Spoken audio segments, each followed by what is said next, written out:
Merci, Monsieur le Président. Monsieur le Premier ministre, voilà un an que nous luttons sur le front sanitaire et ses conséquences économiques et sociales, les soignants par leur engagement, les salariés de deuxième ligne par leur abnégation, les Français par leur vigilance, le Parlement qui siège à nuit et jour depuis une année, le gouvernement, celui d'Édouard Philippe, le vôtre, de Bercy à Grenelle en passant par Ségur pour prendre les mesures en faveur des hôpitaux, en faveur des entreprises, en faveur des salariés, en faveur des services publics.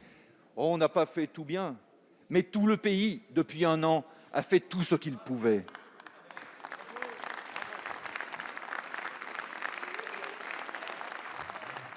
Alors bien sûr, le combat se poursuit et nous aurons encore des mesures difficiles à prendre.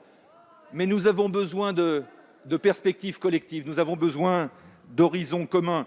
Les Français vivent déjà depuis toujours avec deux épées de Damoclès au-dessus de la tête, celle de l'urgence climatique, celle du risque terroriste, auquel s'ajoute encore l'angoisse sanitaire et la peur de l'avenir. Nous vivons tous de terribles moments d'atonie psychologique.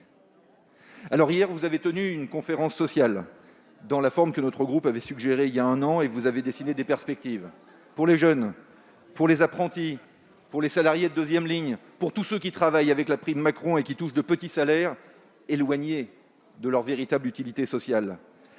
Mais parce que vous savez qu'une société ne peut avoir que l'angoisse et la lutte en partage, et parce que vous savez, comme l'écrivait Chateaubriand, que les moments de crise produisent un redoublement de vie chez les hommes, pouvez-vous détailler devant la représentation nationale les mesures discutées avec les partenaires sociaux, celles qui esquissent nos premiers pas vers la sortie de crise et qui nous permettront demain de renouer avec notre meilleure part d'humanité? Merci, Monsieur le Président. La parole est à Monsieur le Premier ministre. Monsieur le Président, Mesdames et Messieurs les députés, Monsieur le Président Patrick Mignola, au moment où je m'exprime, la Commission européenne a indiqué que la France était parmi, sinon le premier pays d'Europe à avoir soutenu ses entreprises et défendu le pouvoir d'achat de ses salariés. Depuis que dure cette crise sanitaire, c'est à l'honneur de la France.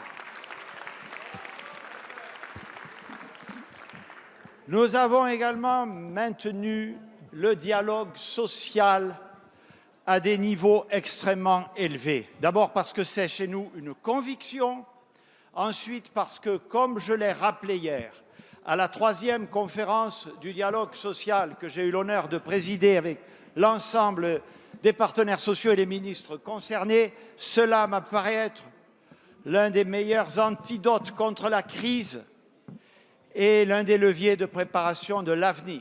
Cette conférence, je le disais, était la 3e, mais elle s'inscrit, je le dis à l'ensemble des députés ici réunis, dans un processus constant de dialogue social et de concertation.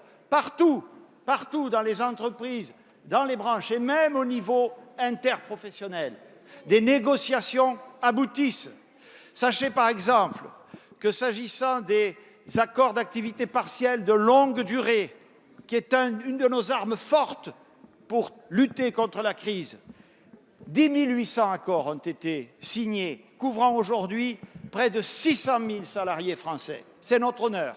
Les partenaires sociaux ont aussi signé un accord interprofessionnel sur la santé au travail, sur le télétravail, sujet majeur de lutte contre la crise. Et hier, qu'avons-nous fait? Après avoir entendu les partenaires sociaux, j'ai décidé de poursuivre un des leviers qui marche le mieux pour lutter contre le chômage des jeunes, à savoir le développement de l'apprentissage. 500 000 apprentis, 500 000 contrats ont été signés en 2020, c'est un record. Eh bien, j'ai décidé que les aides pour encourager l'apprentissage seront prorogées tout au long de l'année 2021.